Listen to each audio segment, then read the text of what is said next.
want to welcome in the head coaches from the Midlothian Heritage Basketball Program, Angie Evans for the women and Andy Sly for the men. Thank you so much for joining us. And so the girls 12-4, 4-0. The boys are looking pretty good at 11-2, 1-0. The girls state ranked right now as of Monday, number 22. Coach Evans, how do you feel about that ranking and how you've done so far this year? To be 100% honest, I didn't even know it. We pay attention to that stuff and just play. I know we weren't in it in preseason, and I haven't looked since. Gotcha. Well, how do you feel about your record so far and what the girls have been able to accomplish? Yeah, we're pretty pleased. Technically, we won last night, so we're now 13-4, 5-0. I'm happy. We're a very young group. I've got 4 freshmen on varsity and, 2 sophomores and then 1 senior that's actually healthy and able to play. So I'm pretty pleased. We're doing pretty good.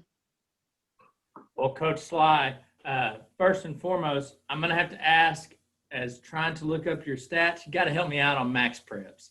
Yeah, I know, man. So, but no, y'all are having a good season as well. And I don't know, did y'all play last night? Did y'all win? Well, we actually didn't play last night. Okay. I wish we would have, but we're at a standstill with our basketball program due to COVID. But we are right now. We've been fairly successful. Just to piggyback off of Angie, I'm pleased with where we're at right now. We graduated a lot of kids and our leading scorer last year, and we've had some guys step up, and I'm really pleased as to how the kids are playing and what our record says. That's pretty amazing. I mean, you've got some good guys in there. Nathan Hunter, Jaden Hogg, Carrington Castile. It seems like you got some good height this year as well, Coach Sly. Yeah, we were excited about that coming into it. It's not just the height, but the length of our athletes. Nathan's about 6'6", Ty Williams about 6'5", then we got 6'3", 6'4", but they're really lengthy athletes, which we play a matchup 2-3 zone, and that helps us out tremendously in that zone. Well, Coach Evans, coming back over to you, you talk about youth. You've got a sophomore point guard in Jersey Bryant, leads the team in scoring with 224 points and is tied for the lead in three-pointers with 9. Talk about how Jersey's play has impacted the court so far this season and what it means coming from a sophomore for the future of your squad. Oh man, we can talk about Jersey all day. She's special. She's a great one to have. We love everything about her. She's like you just said, but not only that. I mean, she's a point guard, and I believe she's second in rebounding. And that's coming from a point guard. We've had multiple games where she's had a double-double with assists. So, her teammates are scoring, and she's doing her job, executing, getting on the ball, not just scoring herself. She's really become an all-around player, playing a lot better defense. She was actually the last year's offensive MVP of the district as a freshman. So I knew, the sky's the limit for her. She's a good shot of being the same, if not MVP of our district this year, and she's good to have, definitely. Well, and you got Huff and Schmidt too that are adding in. Both over 130 points so far this year, and it seems like everybody on your team, Coach, is playing that D pretty hard, and that's where a lot of your points are coming from. You said playing the D? Yeah, playing defense really tough, and that seems like you're getting a lot of transition points off of that. We are. We're young, but we're a lot more athletic, a lot quicker, and our defense has definitely turned into offense quite a bit this year. Transition points is where most of our offense is. We run the floor. We're getting deflections. We're running the floor, scoring in transition like crazy on most teams. So it's definitely defense leading offense. Well, Coach Sly, as an average this season, y'all are scoring over 65 points a game and only allowing 50. So defense has clearly been a big part for the boys as well. When we talked about that athleticism and that length, is that kind of factoring in how you guys are able to hold these teams to so few points? Yeah, absolutely. You know, we preach the defensive side of the ball. You know, that's our goal is less than 50 points. So if you were talking to one of our players right now, they wouldn't be too happy with that stat.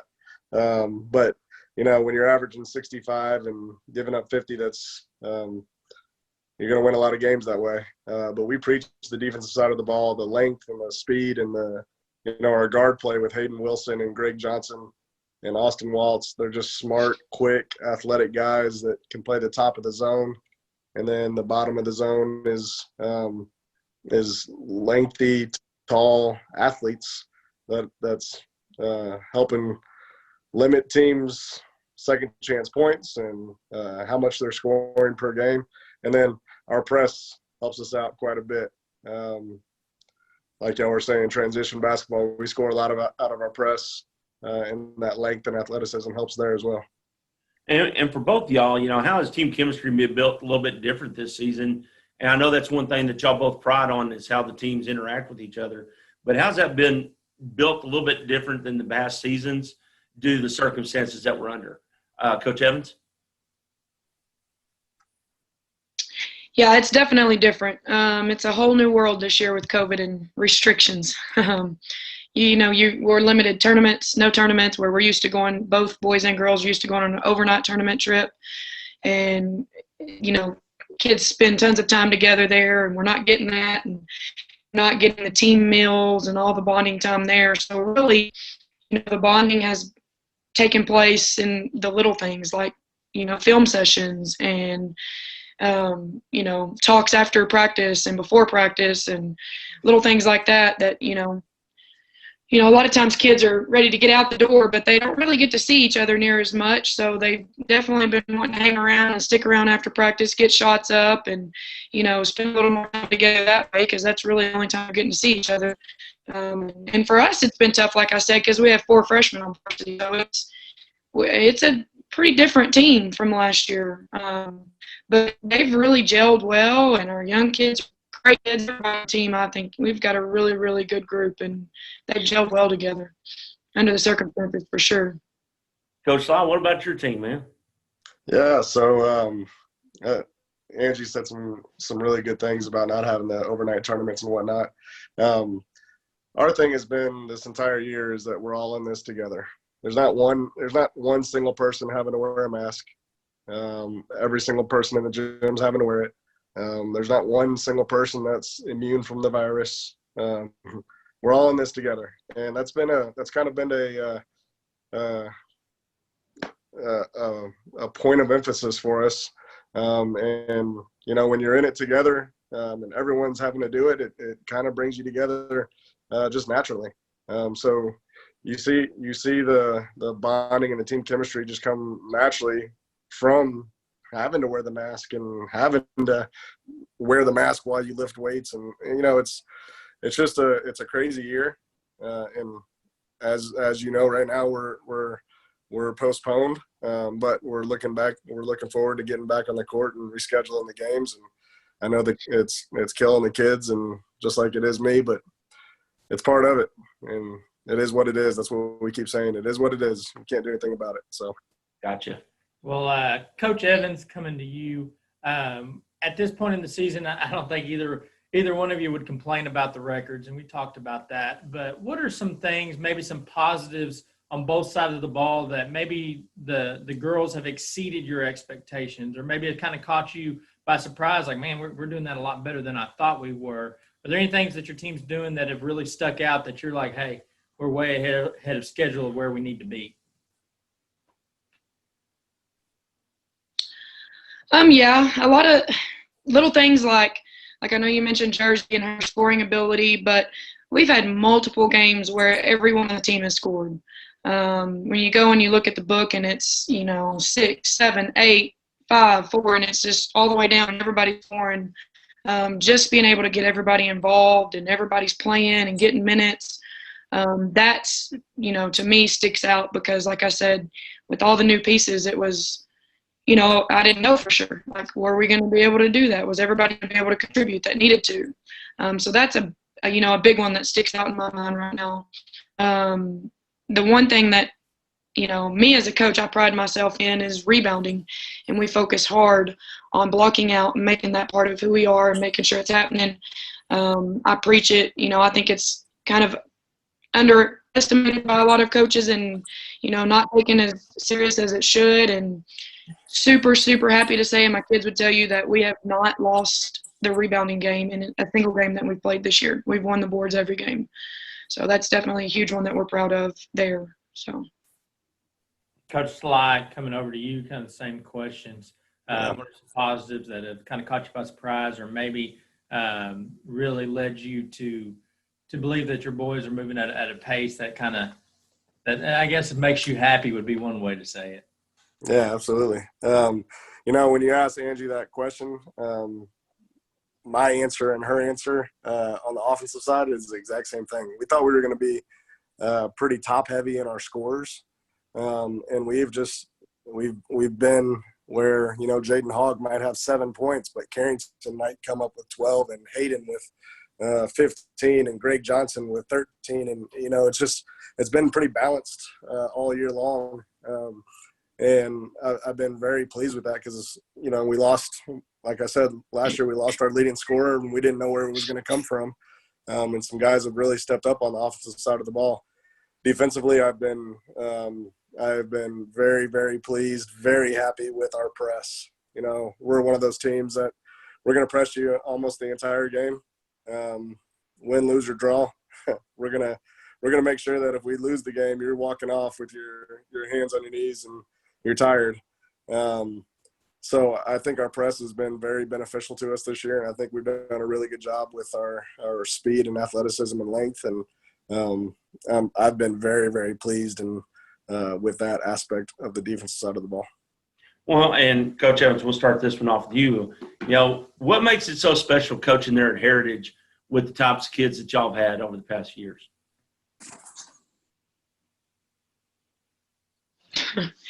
Heritage is just a different place, man. I've never been anywhere where the school spirit and the pride, it's just the way it is. I actually sent our principal today, Miss Tipton, a video, because last night coming home from the game, we went to Hillsboro last night. Every single trip since I've been here, and last year was my first year, on the bus ride home, whether we win or lose, our kids sing our school song as we're pulling in. And, a lot of people don't know that, but as we're pulling in back into the parking lot, our girls, everybody on the bus is singing the school song. And that, again, whether we win or lose, that is happening. And that's happened from the first game I got here. And, it just gives me goosebumps, like, right now thinking about it, just because sometimes, I don't know, I've been at places where school spirit just isn't a thing. Nobody cares. Sports aren't great. And you look at Heritage, and to be such a young school, man, as an outsider looking in, I wanted everything to do with it. I wanted here. And now that I'm here, it's everything I thought it would be. It's the sports are awesome, admin's awesome, support's awesome, really, really good kids. Like I don't have issues. I don't have kids getting in trouble. It's just a really good place with a lot of positives. I love it. And Coach Sly, what about you, man? Man, I was fortunate enough to open up the high school as the head basketball coach, and fortunate enough to keep my job for a little bit. It's just an unbelievable place. I told Angie when she was coming in that where she was coming from might have been good. There's nothing better than working at Midlothian Heritage.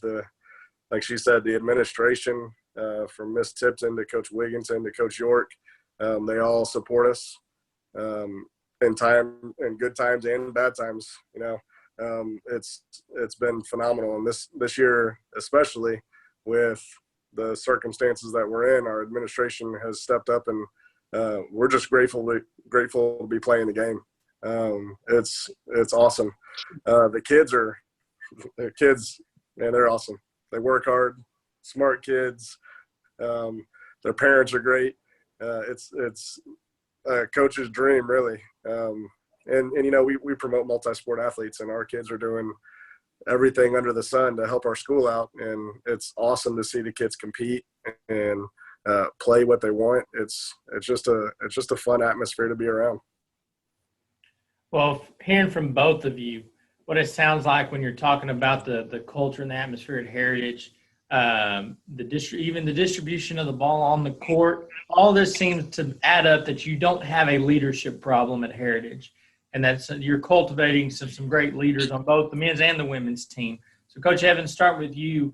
Is there a couple girls individually who have taken really a hold of that role as leader on your team? Has it been something that you've had to push a couple of them to take that step, or has a couple of them, because y'all are young, on their own taking that leap to grab the leadership reins for your team? No. Definitely our top leader is going to be Liz. Just a great, great, great kid. I mean, I couldn't say enough about her. She's going to lead by example every single day. I mean, like Sly said, she's one of those kids that goes from volleyball to basketball to softball, and she's good at all of them. Could go to college and probably any one of them if she wanted to. And just you talking from leading in the classroom to making straight A's to always doing the right thing, always where she's supposed to be. A little quiet, but definitely our leader by example. Same with, I've got a couple seniors that are hurt, and Tyler Kinter, even though hasn't been able to play in a single game this year, she's just like Liz as far as doing everything right and leading by example. As far as that goes, I mean, our seniors have us covered, and they set the tone for the younger ones, that's for sure. Coach Sly, same question to you. There are a couple guys on your squad that have really filled into that leadership role and taken charge of, like I said, being the example on and off the court to help drive that team. Yeah, absolutely. I'll start with Jaden Hogg. He's been a 3-year varsity letterman, and he knows as he goes, we go. And he's not always the loudest kid. He's I always call him like kind of the smooth criminal. He likes to dress up. He likes to be nice. He likes to look good. But the kids love him. The kids love him, and he's one of our best players and one of our best leaders that we have. I wouldn't feel right not saying the name Jake Bolgiano. Jake came to us from Grandview, and man, I can't say enough about the kid. He is he's a move-in that maybe knew a few of the kids, but stepped right in, and he comes off the bench for us, but he is a great vocal leader. He wants to be a coach when he grows up, and you can tell it every single day. And then Greg Johnson, he's just a natural leader. People follow him, whether sometimes it's him being silly and being goofy. But when he is ready to go, people just follow him, and it's just natural. You don't have to ask Greg to do it. It's just a natural thing. And then Hayden Wilson, another returning guard for us. Hayden he's very quiet. He's very smart, but man, he can play some basketball. He's a really good basketball player, and people just tend to follow guys like that. So we've had quite a few guys that are willing to step up and buy into what we're trying to do. Well, and I know in a normal year, y'all would be doing community service during the season and before the season and stuff like that. And I know that's important to all the programs over there at Heritage, but especially the basketball programs over the years. How important is that as far as the culture goes that y'all are cultivating in the basketball program to keep those kids involved with those opportunities like that? Coach Evans?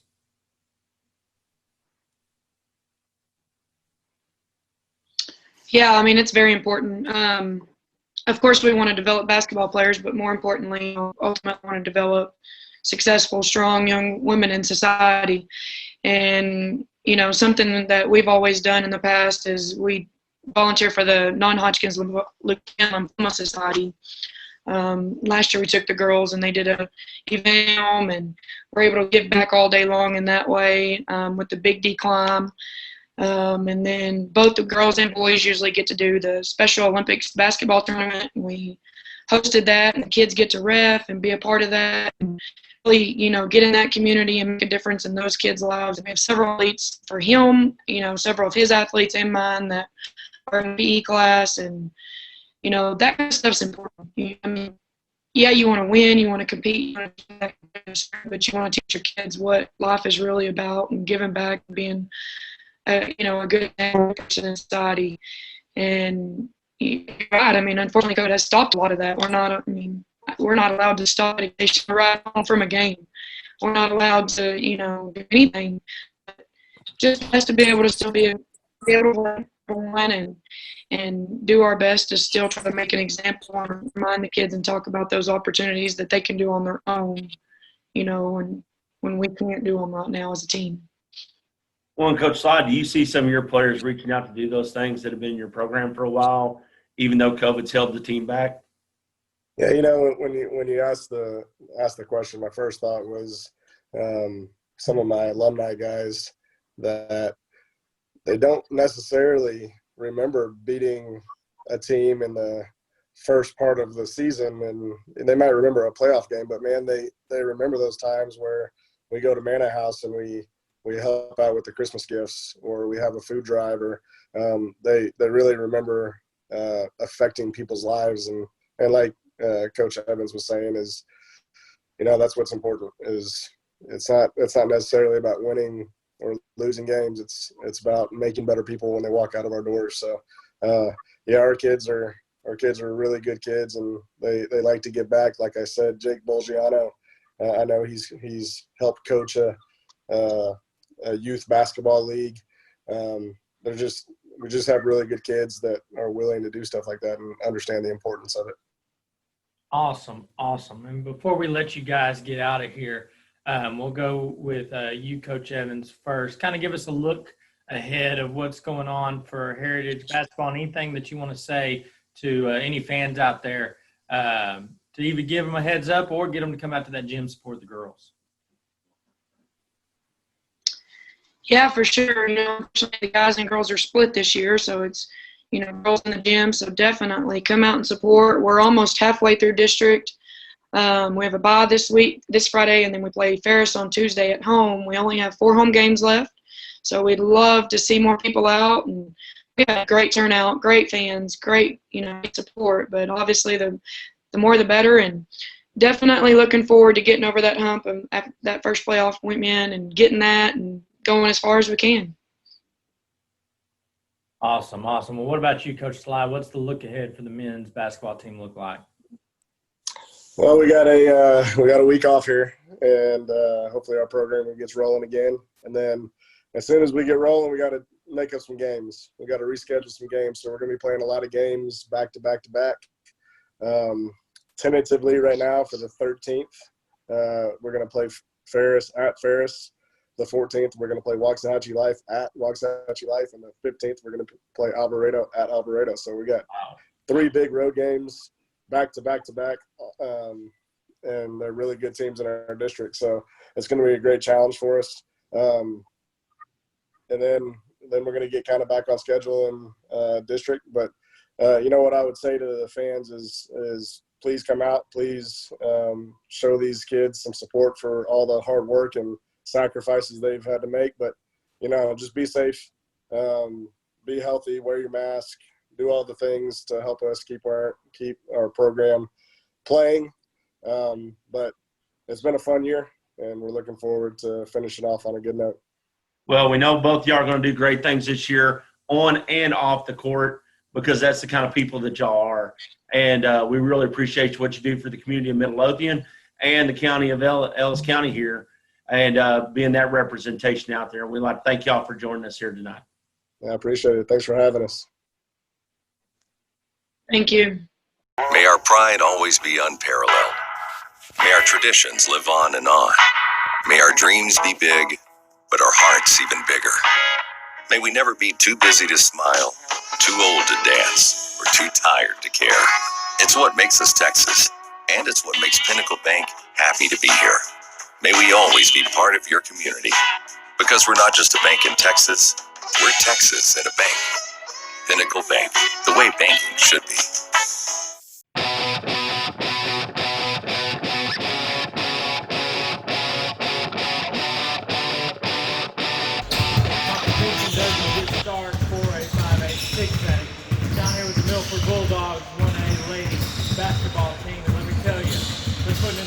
Park. Let's see what they got going on.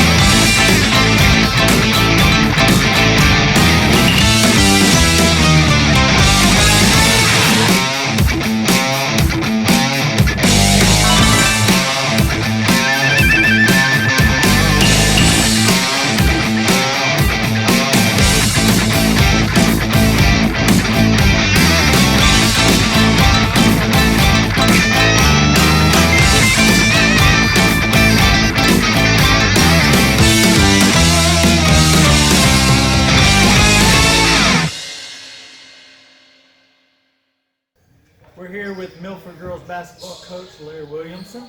How are you doing, Coach? I'm fine, sir.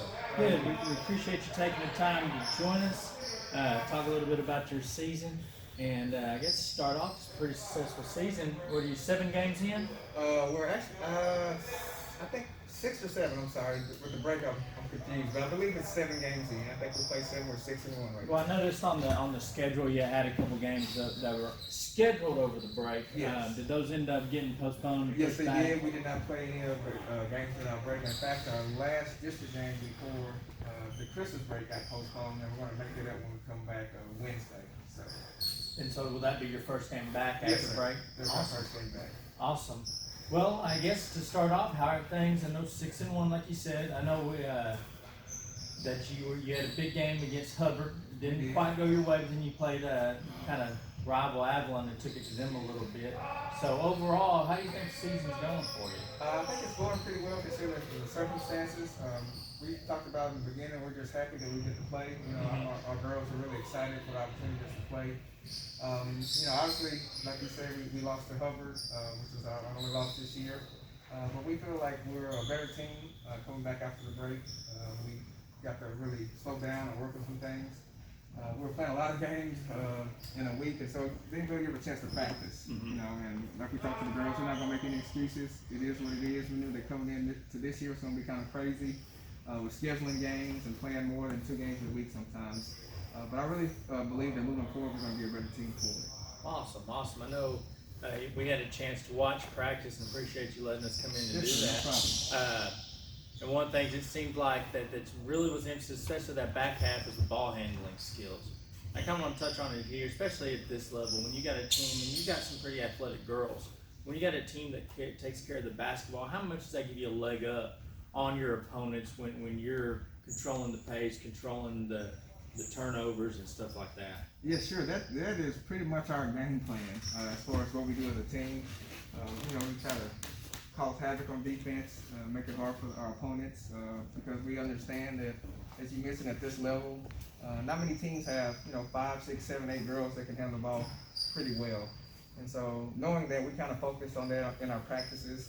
We usually spend anywhere from 20 to maybe even 30 minutes every practice just working on ball handling and some situation type things for the girls to work on. So it's very key, especially at this level, to be able to control the ball. As you mentioned, turnovers can really hurt you because I know we score a lot of our points off our opponent's turnovers as well. So it's very key to winning games. Well, there's one thing I heard you say to the girls out there where y'all were practicing, and it was when you were going up against the boys, which, by the way, I think that's an awesome idea. But you're passing the ball around, I think it was going to the left. One of your girls, you had the open right side, but like you said, it wasn't part of the play. She didn't step up, and your quote was, I think, sometimes just be a basketball player. Yes, sir. Kind of dive into that, what it means to you, because when I hear it, just kind of seeing the court make the play as is. Like you said, when you're teaching these young ladies, when you've got to play on and something opens up, it's okay to go make a play. Yes, especially with having a young team, and we're young, but we also our basketball IQ is kind of low. And we talked about that as well. So sometimes young is not the problem. You can be young and have a good IQ and be very talented. But right now we're young. We have talent and ability, but our basketball IQ is not there. So it's kind of hard sometimes for them to make plays outside of plays. they're running the play to run so perfect that every time I throw it here, I throw it, oh, she's going to be open. And, just getting them to realize that once we do it a couple of times, the other team knows what we're doing. And so eventually you're going to have to make a play. I can draw up the best play in America and show it to you, but at some point you're going to have to be a basketball player. The play's going to break down, and you're going to have to make a play. And I think that's the hardest thing for young players to understand is when to make a play and when to just trust the play that's being called. And in all sports, you talk about that IQ, and then there's some players that just have it instinctively, and there's some players that have to work on it. Yes. When you're working with these girls, you said you've got a young team, and we're trying to improve that basketball IQ. Is it just reps and practice? I mean, is it sometimes is it a light switch in a game that they see it and they get it? In your experience, what really helps bolster and help improve these girls' IQ? Well, to be honest with you, I've been coaching for at least 15 years, and I was always told it really helps at that center to, you kind of play like you practice. That's been really drilled into me. And then I had a group this year, and our volleyball season didn't go as planned. And trust me, we had some of the best practices probably in the county every day, and it just didn't turn over the plan of the game. And just understanding that I think it's a combination of both. I think you do have to practice, really well, but I think you need games to kind of play out those situations. It's kind of like in a classroom, you get a lesson, but you're gonna have to have a test. And those games that we play are like our test to kind of see if some of those things you've been working on in practice are actually working, or you're working on those things. And to be honest with you, I had a girl tell me, "Oh, so coach, you want us to do these drills in the game?" But it's like, that's okay. They're young. They're not understanding that, yes, everything we work on is for you to do it in the game. You know what I mean? And so just getting them to understand it and then playing those games as well, I think it's very key. Well, you talk about the youth movement. You're sitting here at 6-1, 3-1 in district play, and you'll have some crucial games coming up because I believe only the top 2 teams from district make the playoffs. It's actually top 3. It's top 3? Yes, sir. It's top 3. Right now we're tied for second with Coolidge. Which we're going to play Friday, so that'll be a big game for us as well, coming back after the break. But yeah, it's our district is fairly competitive with the teams we play. Our team we have to play very well every night in order to beat people. We can't just play any kind of way and expect to win games in our district. So I'm excited to see what holds for us. Our district is pretty competitive, so I think we're going to try to help prepare the team as far as moving into the postseason this year. Well, you're talking about your youth, and mistakes will be made, but you guys seem to be doing a pretty good job of handling it. Talking about a couple of the players before we get to some of the young girls. Talking about your senior, and I think is she your captain, Lydia Brooks? She is. Yes, Lydia's our captain. She actually she hasn't been practicing. She has an infection in her mouth, and so she hasn't been practicing. But yeah, she is by far our leader on the floor and off the floor. You talked about that Hubbard game. She got in foul trouble, and she went to the bench, and they went on about a 15-2 run and kind of pulled away from us after that. So she's very much, a big part of what we try to do here, as well as Abby as well. I mean, Abigail Evans, she's a tough-minded individual, as I mentioned before. She's very scrappy, and actually both of them got in foul trouble that game, and we kind of fell apart as a team. But they provide leadership as well as Tynesha Rogers, who she's out here today practicing with the girls as well. But they all have stepped up their games from last year, and I think this year they're showing more leadership. Last year they kind of did some things, but it's kind of, watch me do this and you do it as well. But this year they're very verbal, and they're communicating with the younger players. So that really helps a coach out when you have, leaders in the locker room, leaders on the court. That can really, be your second voice. You have your assistant coach as well, but, girls, I found that they listen more to people their age. And, having those young girls kind of echoing what I'm saying has really been beneficial. It's really a big part of why we're, sitting 6-1 like we are right now. Awesome. Well, speaking of Tynesha Rogers, watching y'all practice, she's a presence down low, and that might be to say the least. And I think she's second on the team in rebounds, I believe. Yes. Talk about her importance when you're trying to move the ball around, get the defense moving, but then to dish it down low offensively for the post game, and then also getting rebounds on the defensive side of the ball. Yeah, that's very big as far as I mentioned having a young team to take some pressure off of those young guards that I have. But yeah, and that also makes them more confident in shooting because they know if they shoot it and miss, they have her down there to kind of clean up, either the mistakes that they make. So I think her presence overall, not just her scoring or her rebound as you mentioned, but just the way she communicates with everybody has been very beneficial to our team also. And those don't really come up in the stat column.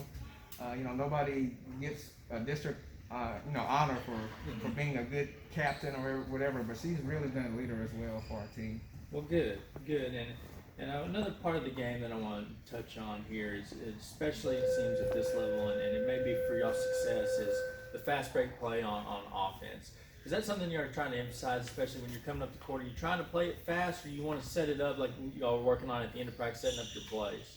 Yes, we want to play fast. We work on that. We work on getting out of free throws, not just makes or misses, but also out of free throws, pushing the ball up, getting set up, and then if there's nothing there, then kind of sitting up and run our offense. But like I mentioned before, with having a young team and their IQ not being where it needs to be right now, we're trying to score as fast as we can, as quickly as we can before the other team can get set up. So that's our overall goal. But again, it doesn't happen that way all the time. So yeah.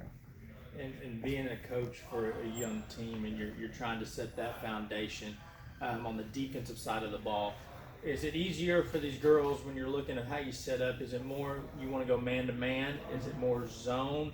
Is it a little simplistic now as you try to build it on top of it? What's your scheme, I guess, kind of for your defensive side of the ball? Well, great that you mentioned that. It actually starts with our junior high. Mm-hmm. We started playing man-to-man last year. And so from junior high to high school, that's what we play is man-to-man. In fact, our junior high doesn't even know what a zone is. If you tell them a 2-3 zone, they look at you like you're crazy because all they know is man. Mm-hmm. So we try to really emphasize playing man at a young age, so that way when they get to high school, they're used to it. So we focus on playing man-to-man defense, full court man-to-man. Well, I'm glad you brought up, taking it down to your junior high level. Small town like Milford, but it's a program you're still trying to build, and you're showing that the improvements are there with your record just so far this year. How important is it, not just the defensive mindset, but just as a whole, getting the junior high program involved with how you like to run things up here at the high school level? Yeah, I think it's critical because they are going to be the ones that are running those things that we're trying to get the high school kids to run now. And so we try to connect both of them together.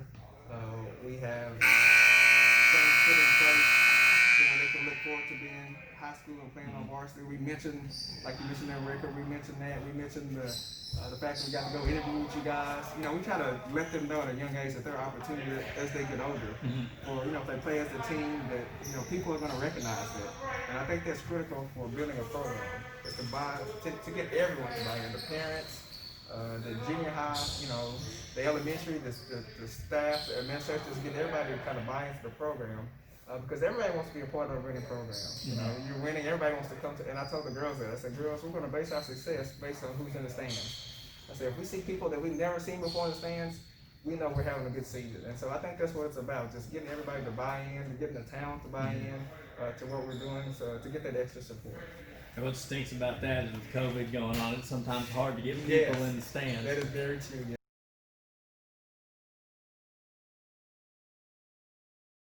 Well, let me ask you this, and I don't want to put you on the spot. We've talked about Lydia and we've talked about Miss Rogers, especially some of that older leadership.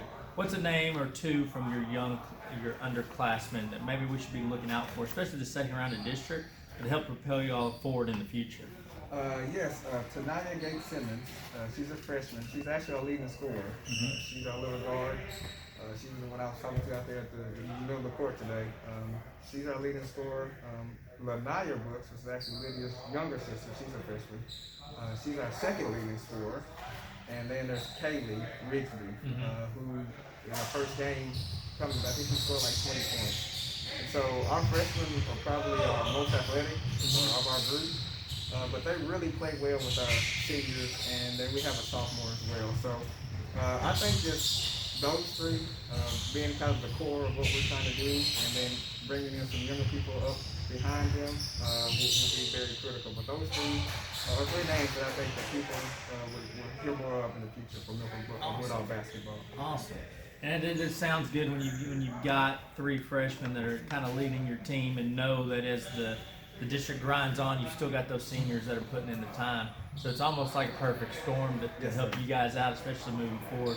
Well, Coach, before we get off here with you, kind of let us know the upcoming schedule with things that have changed. I know you said y'all play next Wednesday, but what you got for the next couple of weeks as far as games go? Okay. Yes, we have a game that was postponed. We played Bynum, actually in Bynum, on January the 6th. And then we have a game against Coolidge, January the 8th, here at Milford. And then our season actually starts back over. So Coolidge is our, actually Bynum, Coolidge is our last game we start back. So we start playing Trinidad. We'll play Trinidad the next week, and then Penelope. So we're hoping to, like you said, we're just hoping to make it through the season with a chance of, postseason hopes, hopefully. But really just making it through the season is one of our main concerns, and doing it in a safe way. So that's what we're hoping for. But like you said, we're off to a good start, and we're hoping to finish well also. Well, Coach, we appreciate you taking some time with us, and we wish you nothing but the best of luck. And I think there's going to be some good things from Milford basketball on the girls' side, in particular, moving forward. Thank you. My name's Anicia. My name's Tanaya. So, what's one of the things that you enjoy most about playing basketball here at Milford? One thing I enjoy is just having fun on the court and being with everyone. Okay. I say the same thing, and like we are close to each other. Okay. And how excited are y'all about this great record that y'all been able to get so far this year? I'm excited about it. I think that we're going to go very far in playoffs, but I think we're going to be number one in district. I'm happy. You happy? All right. So what's it like having it, you give up a little bit of your break right now to come up and reach your goals? What's that like for each one of y'all? It's exciting to me because it's my last year playing basketball in high school, and I'm excited about that. This is my first year, and I don't know what to say about that. So you'd rather have some corn chips and be watching a video, making TikToks? Okay. At least you're honest, right? Okay. Well, what's one of the things about your teammates that you've really enjoyed this year? I like how we all push each other to go farther and we encourage each other like that. We just have fun with each other, make each other work hard in practice and the game. Well, what's the great thing about both of your coaches? Oh, they family. They family? That's awesome. Okay. Well, explain how that family has evolved this year. Has it gotten closer this year? Yeah. Our coach, it's his second year coaching us, and I think we've really improved. I've improved ever since freshman year. I think it's been good. It's a roller coaster for them. Do what? It's a roller coaster for them. Oh, okay.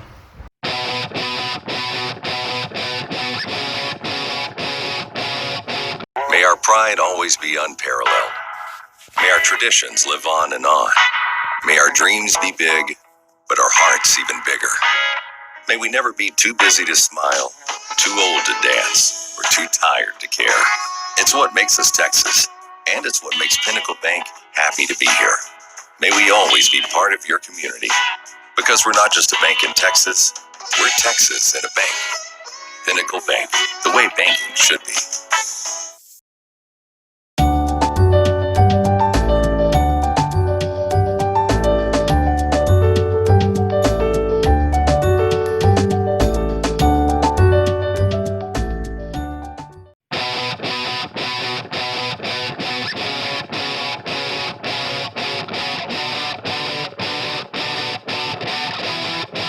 Okay. And we would like to welcome in your head coach for the Life Mustangs, the girls basketball team, Brittany Taylor. How are you, ma'am? I'm good. How are you gentlemen this evening? Good, good. We appreciate you taking the time to join us. No, you've got a very busy schedule. First and foremost, because I'm sure this whole experience is new to you, we've been asking kind of all the coaches this, but through your experience, whether it was playing or coaching, how has this season affected you differently, and maybe what have been some of the challenges that you face as a head coach with everything going on in the outside world that has now bled over into our sports life? Gotcha. Okay, so where do I start? The biggest issue I think is consistency, because we can't. Some things outside of our control, whether it's quarantining, whether it's not getting our kids back as early or for as long as we want. Just being able to be consistent. Like it's been, we might be on the rise and moving forward. Then one kid has to quarantine, so it kind of pushes us back. So, or we might have to take these days off from practice when we're on the road. It's just the fact of not being able to be consistent.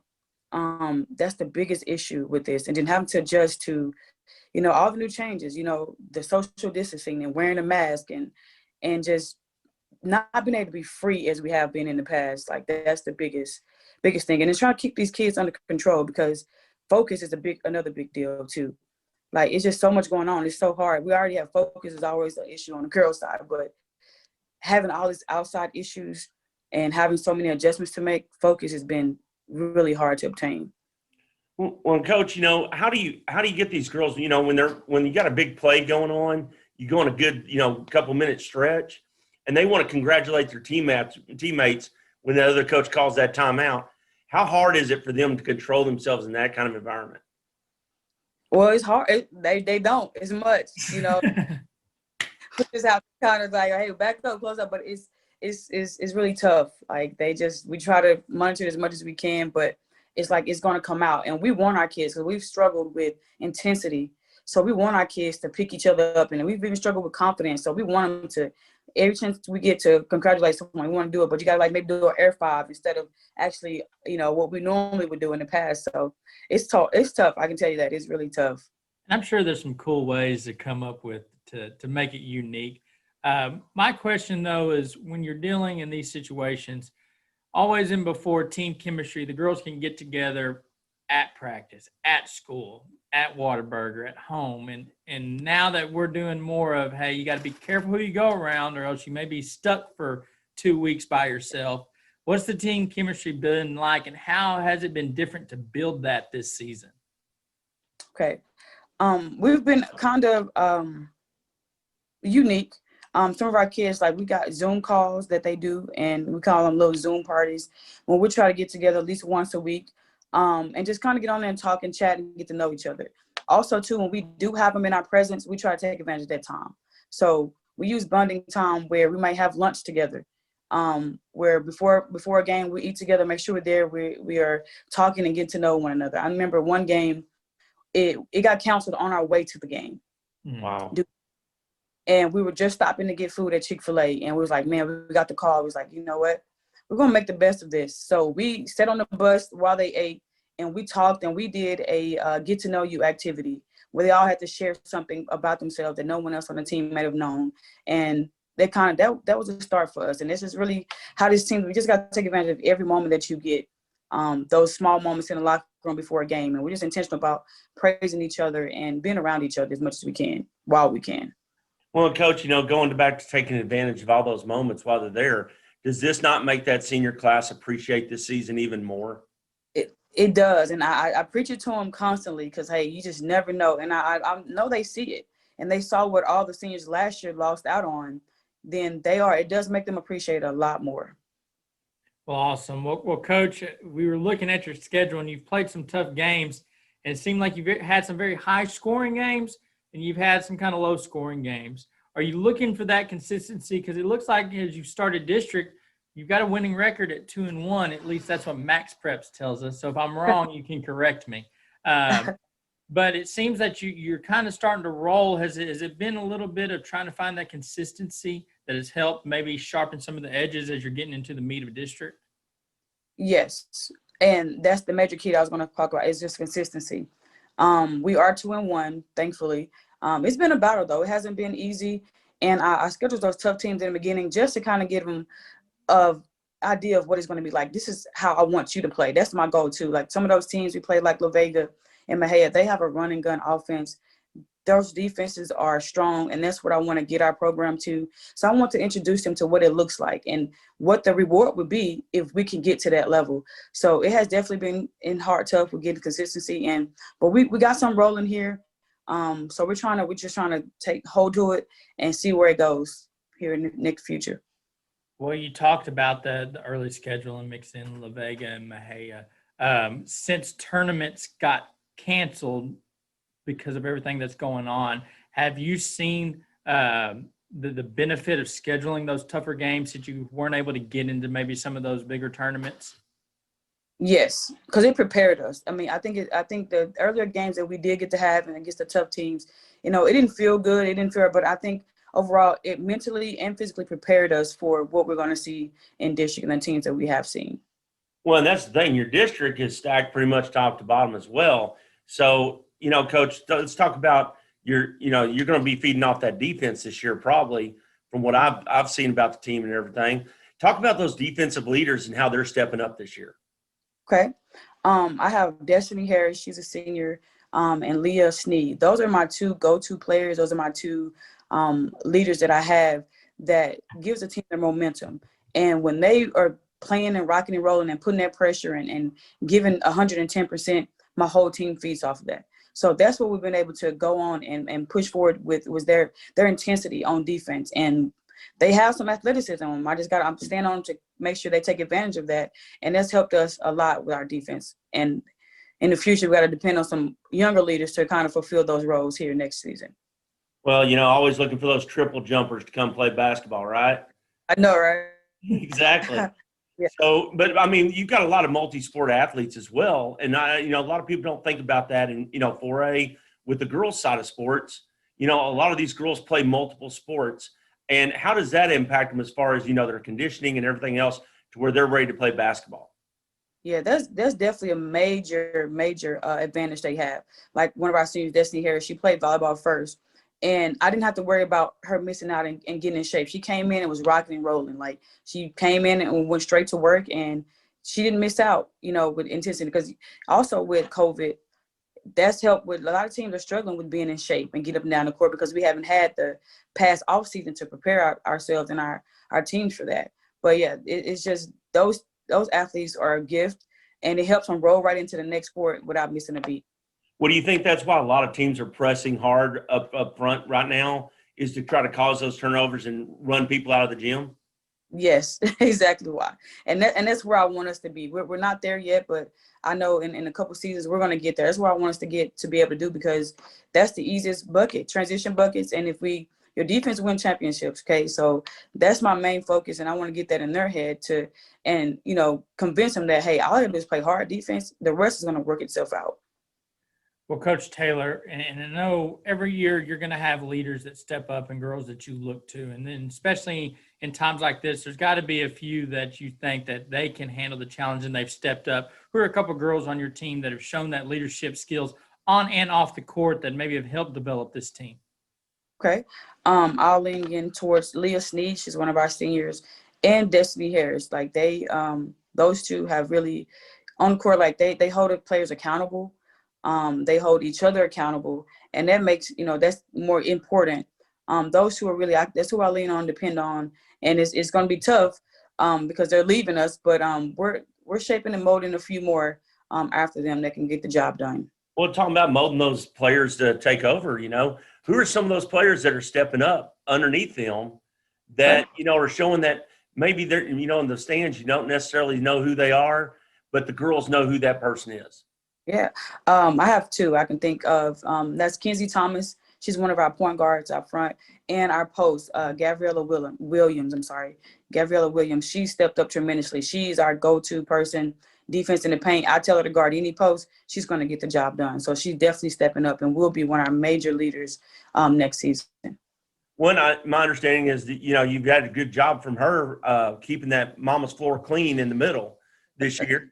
I always tell the kids, stay off of mama's floor. Don't let them in, because that's that lane. But talk about her a little bit more and what she's been able to do for you as far as rebounding and having that defensive presence. Okay.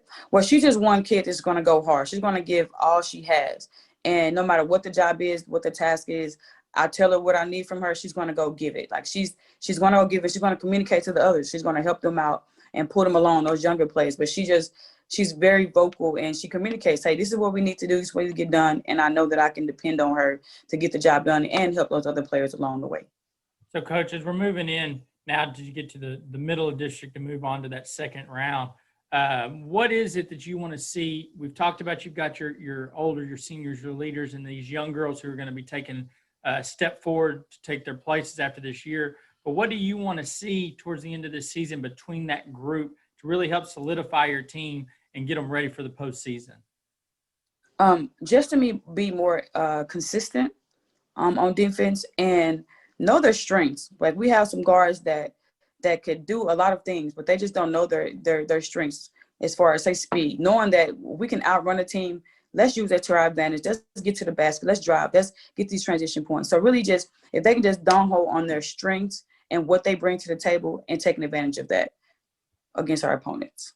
Well, Coach, if they believe in themselves as much as you believe in them, you're going to have a good finish to the season. And I know you got a couple of games it looks like on the schedule on Max Preps to reschedule right now. And is that true or? Well, we had one to reschedule. Okay. We just had that one yesterday. So. Okay. Well, but I mean, you're going to end up playing, like you said, conditioning and stuff is going to become a factor possibly as, we keep going through this. And you may have to have 3 games in a week. Mm-hmm. Is that something that you keep in the back of your mind as how we focus on this and how are we going to transition to that? Yes and no, because I'm daily preparing my kids. We're getting our conditioning in, and it's just like a tournament. I kind of keep that in my mindset. Like this is doable. We did tournaments where we played 3-4 games in a day or back to back. So my mindset is just to keep them conditioned, keep them going so that they can be prepared for that. Because that happens. Like our boys are in a tough spot right now. They got to play 5 games back to back. So, and this past week we've had 3 games, and our kids like right tomorrow. I'm praying their legs are not dead. And that we're built for. So it's really just something we have to go with, but I'm preparing them as best I can on my end to make sure they can last. Well, let's kind of hope they're not making TikToks all night and keep them legs fresh. I know, right? Well, Coach Taylor, give us a little look ahead, maybe the next couple games you got coming up so we can get the word out, get some fans to pack the stands and check out your girls play. Okay. Well, tomorrow we'll be in Alvarado. We have our JV game at 4:30 and our varsity game to follow at 5:45. The next one will be on Tuesday. Will be against Godly, and that will be same 4:30 and 5:45. Awesome. And that one is home. Sorry. That one's home. That was home. Yes. Awesome. Yes. Well, Coach, we're going to wish you the best of luck. And anything pops up, give us a holler. Love to have you back on with us. And maybe next time we get you to bring a couple of girls on with you. Oh, definitely. Anytime. Just let me know. Well, we appreciate you, and good luck tomorrow at Alvarado, and then next week when you host Godly next Tuesday. All right. Well, thank you, guys. Thanks for having me.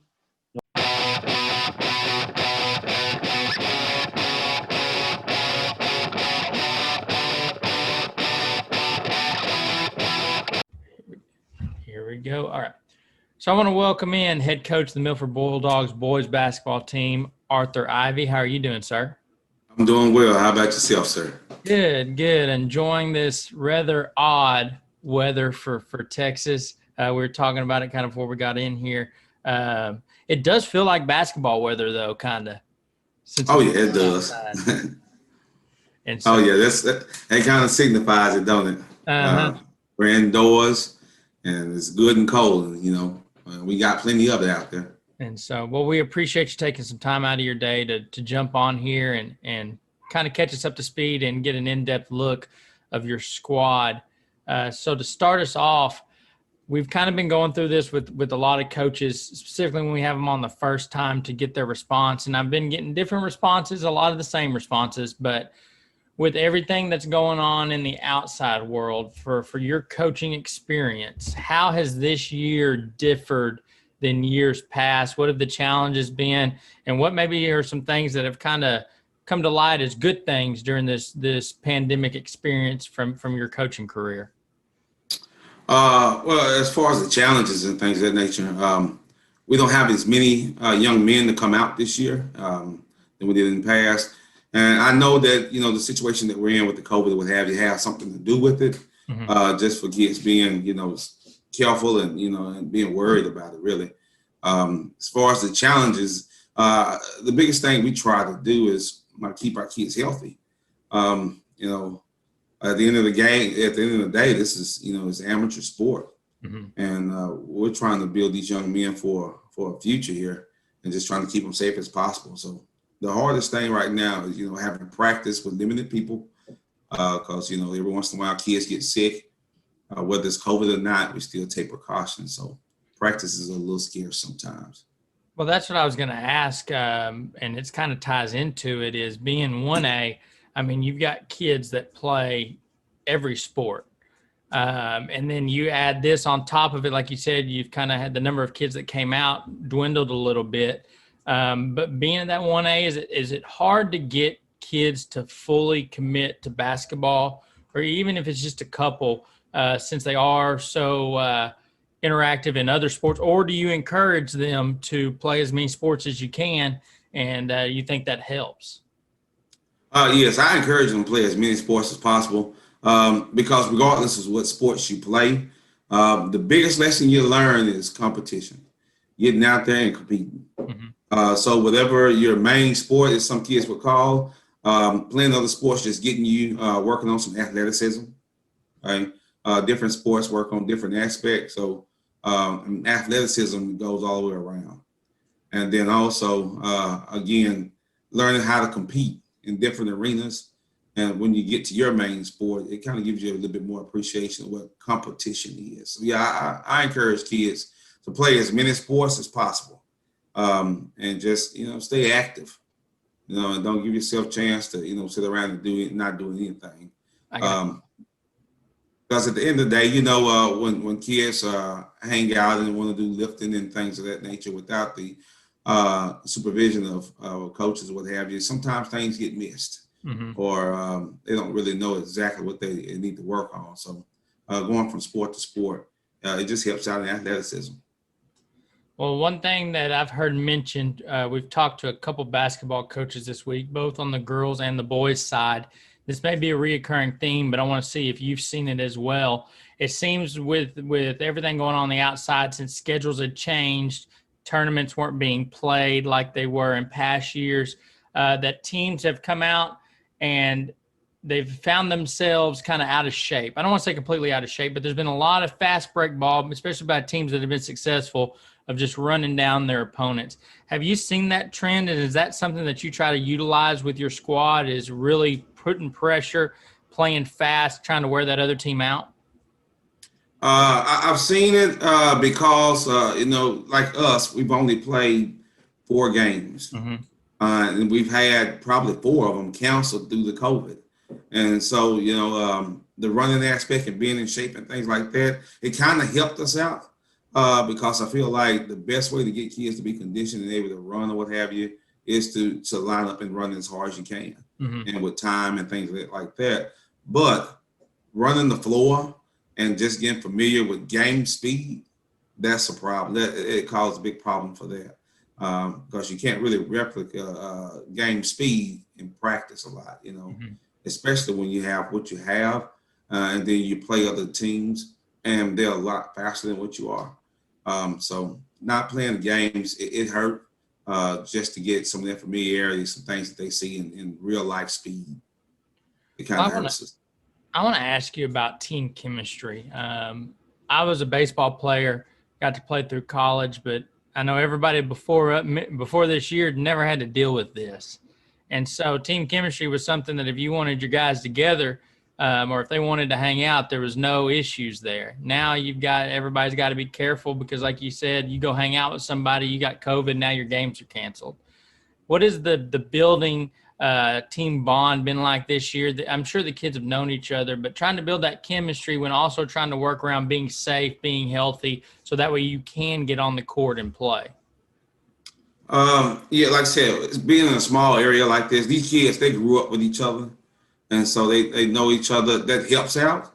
But then again, when it comes to basketball and chemistry, the best thing we try to do is, even if we're not on the court or what have you, we still try to find some things for us to do all together, and we just try to preach the team aspect and then show them what it looks like, and try to practice it that way as best we can.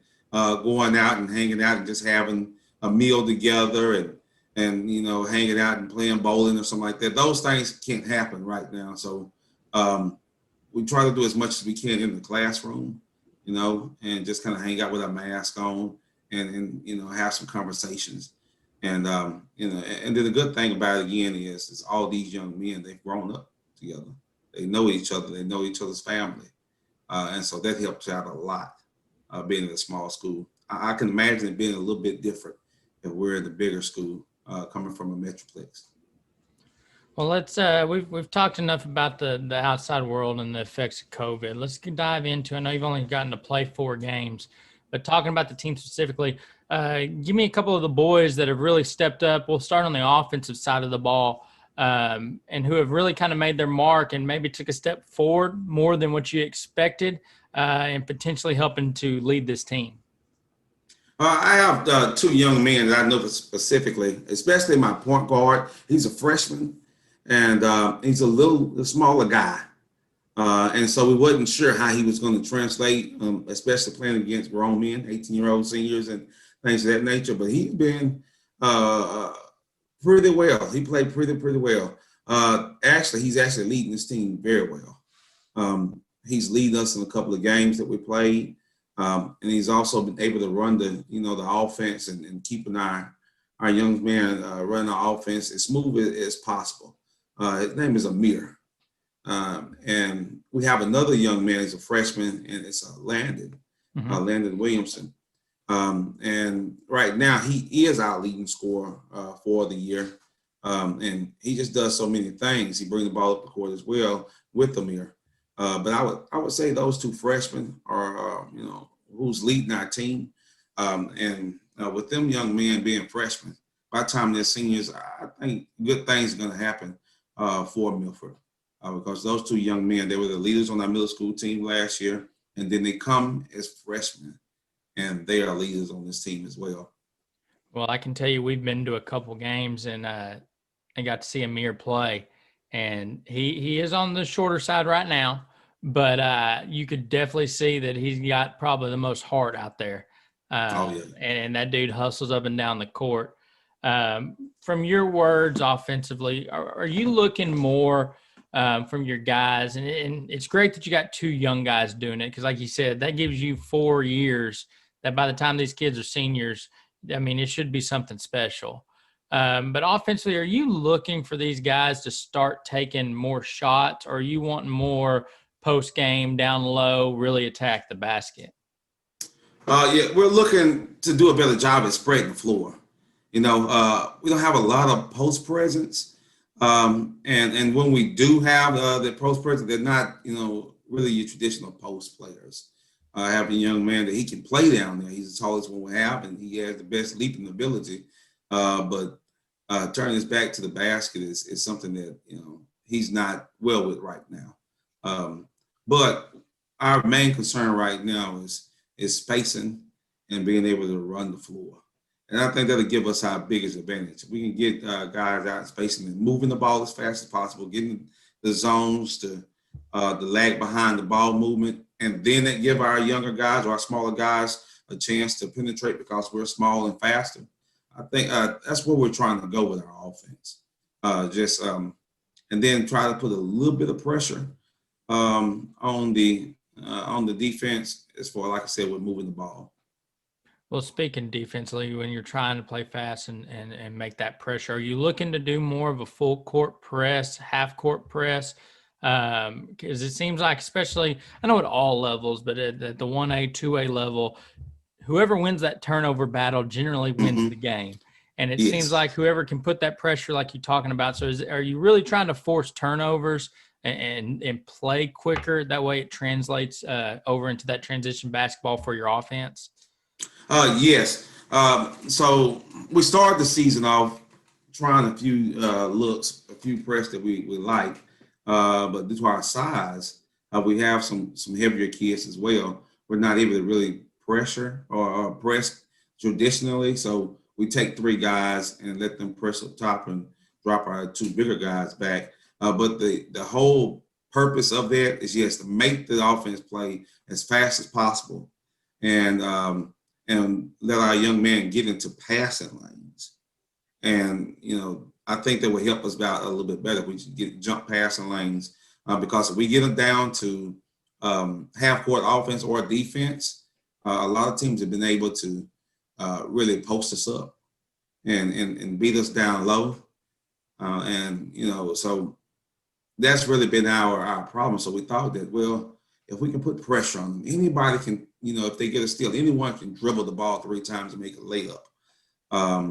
And we just have to change that a little bit because of the size of the kids that we have and then the amount of kids we have.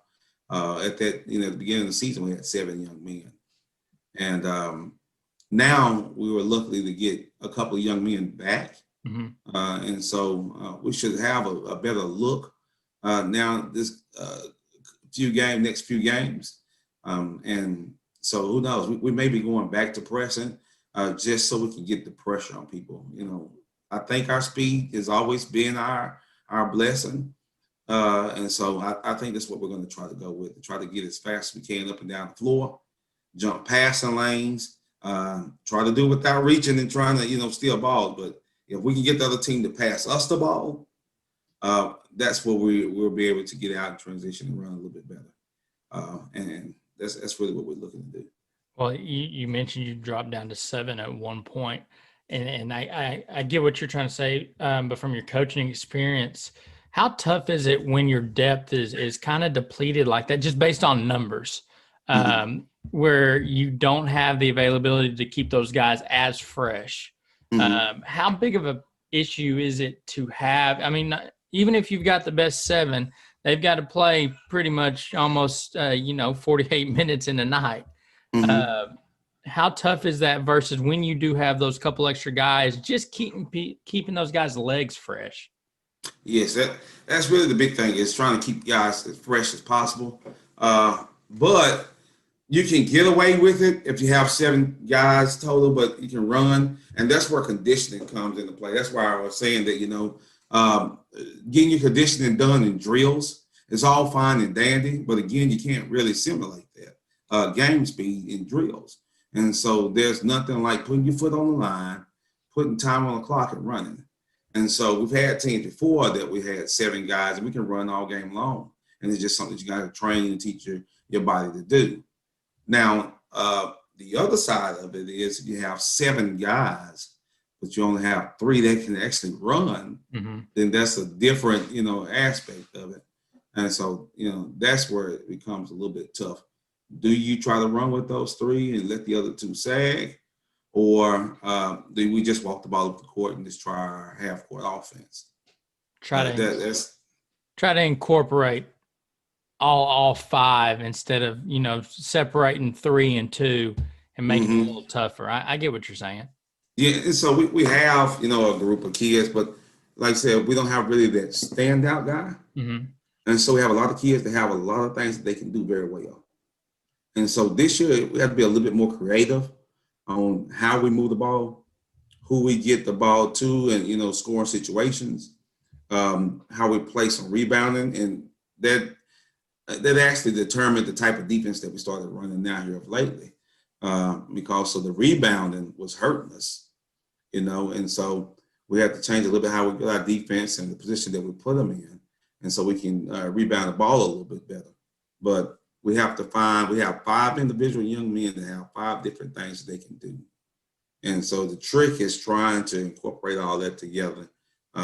This year is probably going to be one of the years that we're really going to have to do a lot of teaching and coaching, and then try to build upon that. I hate to say rebuild, but we're just fine tuning these young men's skills and just trying to get better as we can and see what happens for next season. Well, and it seems like what stinks too is with the games that have been canceled.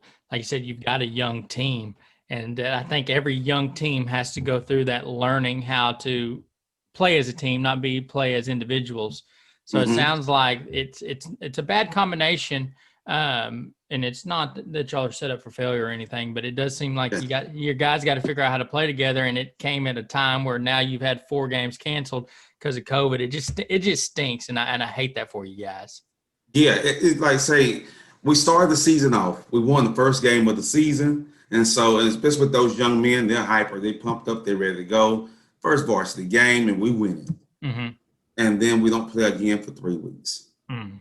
You know, and so and we get back on the court and we look like we did the first game, but we just couldn't get away from looking sloppy and then overcoming the second half.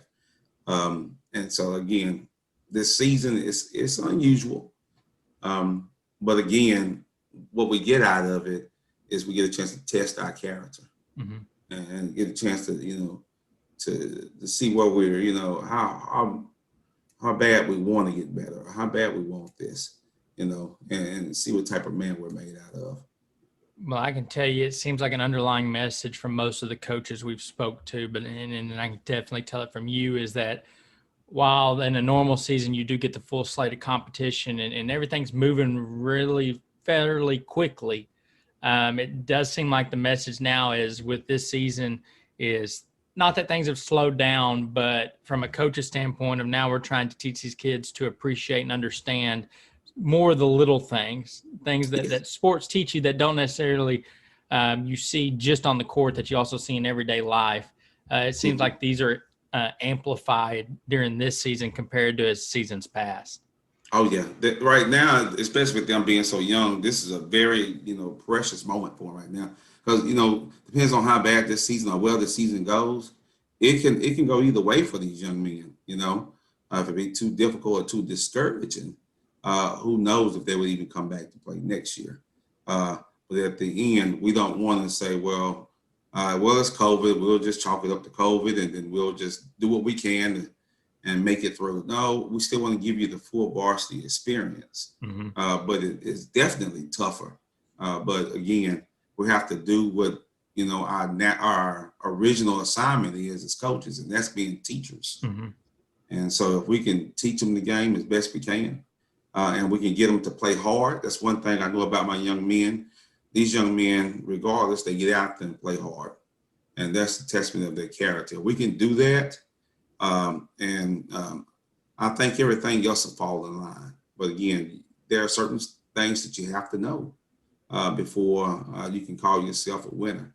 And right now, you know, building character first for these young men, and then also building fundamentals. And then after that, we'll start putting all, you know, the rest of the pieces together. And I think it'll work out here pretty soon. Well, awesome. Well, I know you can only control what you can control, but based off what you got ahead of you, can you kind of give us an outlook of maybe the next couple games, just so when we get this out there, that if anybody wants to go watch it or any fans want to come watch y'all play, where and when they can expect to do that? Well, our next game, we're going to play a pretty good Trinidad team, a district game. We're going to be playing at home on Tuesday. And then Friday, we'll go over to Penelope, and we'll be playing Penelope. And, you know, actually, Penelope, they look pretty good this year as well. And I knew they would when we played them last year. They gave us a little run there, and I was thinking, well, you know, I think they're going to be pretty solid here, especially because they had a lot of youngsters last year as well. But we'll be playing Tuesday versus Trinidad. Our men, they're up to the challenge. We know it's going to be a tough one. But again, this is going to be one of those games that it's going to test your character. It's going to test the heart of these young men. And then we'll get the chance to go back and practice Wednesday and Thursday, and hopefully be ready for Penelope. But I think, to be honest with you, I believe that second round of district play, I think you will see a different Milford team. You would see the scores be a lot different than what we saw at the beginning. Like Friday night, we just played a game versus Coolidge, and we done well.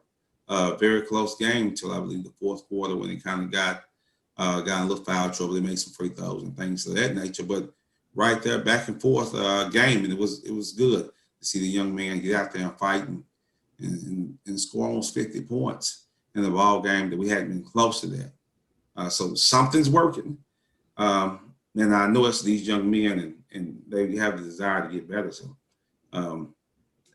the second time around district, people be ready to see a very good looking different Milford looking team. I'm almost for certain of that.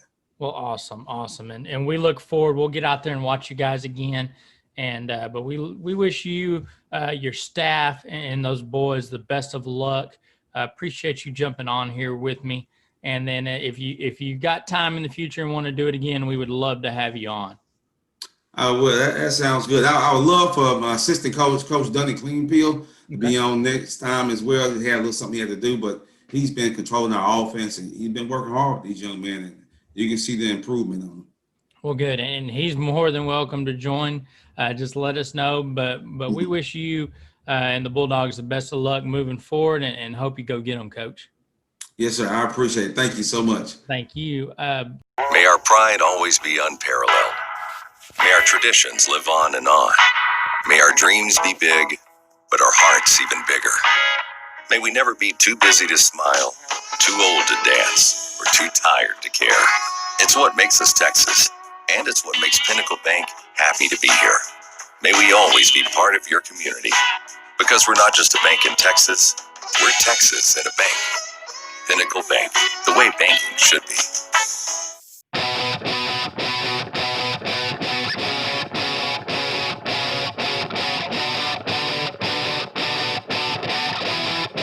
All right. And Seth, why don't you take her away? Well, we're going to go ahead and welcome in the Ennis girls head basketball coach, David Kilpatrick. How are you doing this evening, sir? I'm doing great. Thank you.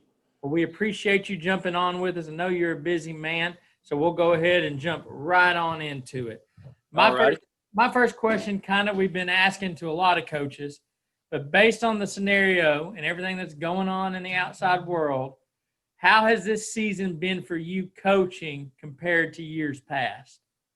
You know, it's been very challenging, you know, to tell you the truth. We had after the season ended last year, we had a really young team, a lot of freshmen. And, you know, we had just gotten started with our off-season program. And, you know, we'd been going about 2 or 3 weeks, you know, when we had to shut down. And, you know, losing all that time in off-season, you know, really hurt us because, you know, those freshmen and sophomores needed a lot of development. And they just, you know, we just lost, you know, about 3 months, you know, worth of off-season. And so, you know, this year we were just kind of starting back up from scratch. And it's been a challenge. Well, Coach, you know, one of the things is normally you got these tournaments and stuff to go to and let the girls get to bond and everything. And how are you creating that bond now this year with that limited time together? Yeah, that's been a challenge too. You know, the tournaments and going out to eat after the games and things like that. You know, there just team dinners, you know, there just hasn't been as much togetherness, you know, and we just try to do the best we can to create that, you know, family atmosphere in practice, you know, because we really can't, you know, congregate or get together at any other time. Well, does it help that it's not just one person wearing a mask on the court during practice and stuff? Does it kind of give them a sense of unity by having some of these things that they're just going through together? Yeah, you know, they, of course, you know, every gym that we've been to has been real strict about, you know, social distancing and wearing a mask and stuff. But it's good just to get out on the court and, you know, be able to play and be able to participate without a mask and, you know, just get back to a sense of normalcy. And, you know, so that's been something positive for the kids. That's good. Well, I want to ask, how have the kids necessarily been taking it? Because really, this is the first time that I can think of that this has been going on. So these kids are experiencing something that really nobody older than them can turn back and say, you know what, this happened to me, so we did it this way. How do you think the girls have been handling overall? And do you think they're really taking it with a positive and lighthearted attitude? Yeah, I think they have. You know, there's been, you know, a lot of things that they could have been really disappointed about. You know, we've had to cancel, you know, 2 games ourselves, you know, because the coaches got COVID and we've had other teams. We've lost about 2 or 3 games. We've lost about 2 or 3 games, you know, where other teams have canceled on us, you know, but the kids have stayed positive and had a good attitude about it. And, you know, I think eventually when this is over, you know, everything will go back to normal and I think the kids have really handled the adversity well. They've done a good job wearing their mask and,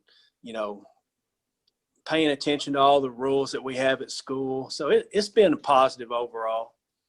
Awesome. Well, let's get to some action on the court and get away from this COVID mess. Like All right. you talked about, you are a young team, and if I counted the roster right, I think you've got 4 seniors. And Well, we're down to 2.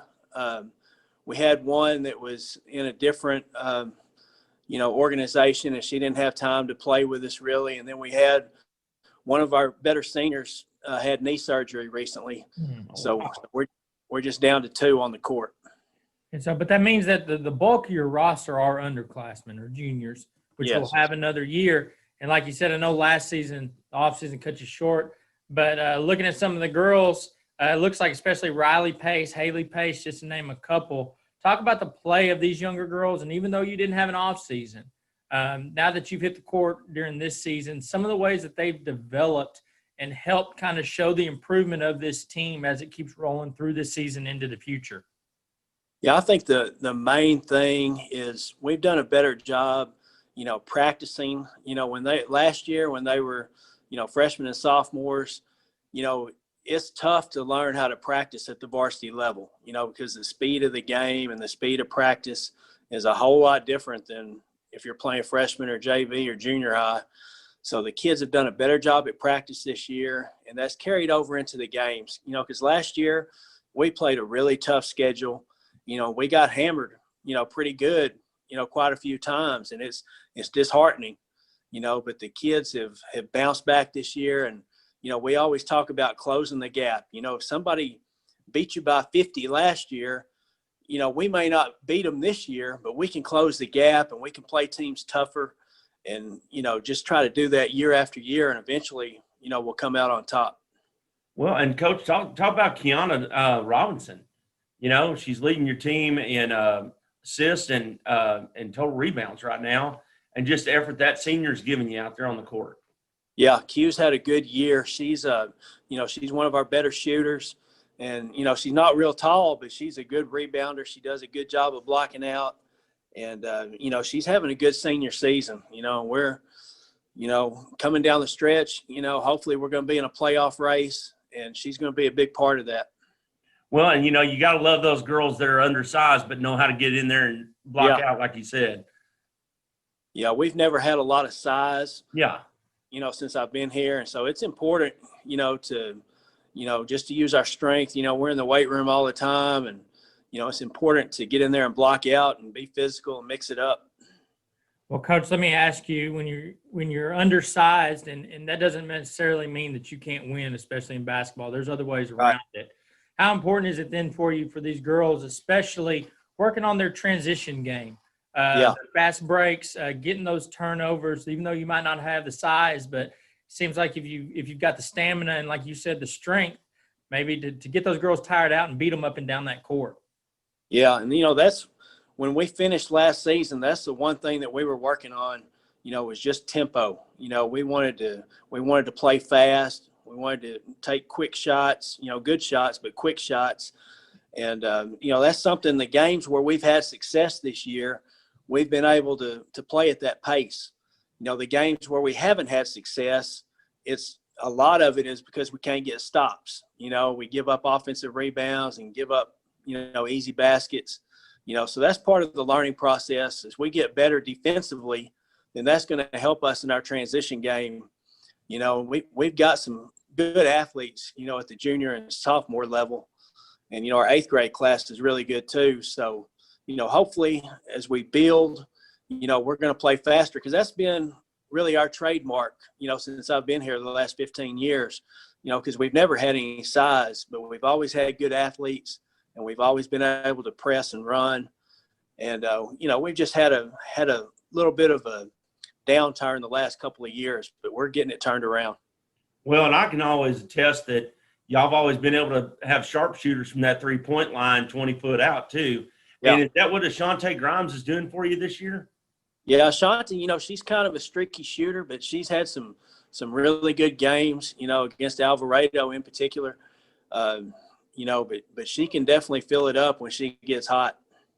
That's pretty awesome. Well, Coach, I know the record doesn't always reflect the team, especially when you're in a tough district like you guys are in. How close, in your opinion, like you said, this COVID has thrown everything off and not having that off season, you have a young team, but how close are you in turning a corner, do you think, in your mind, and being right where you want to be?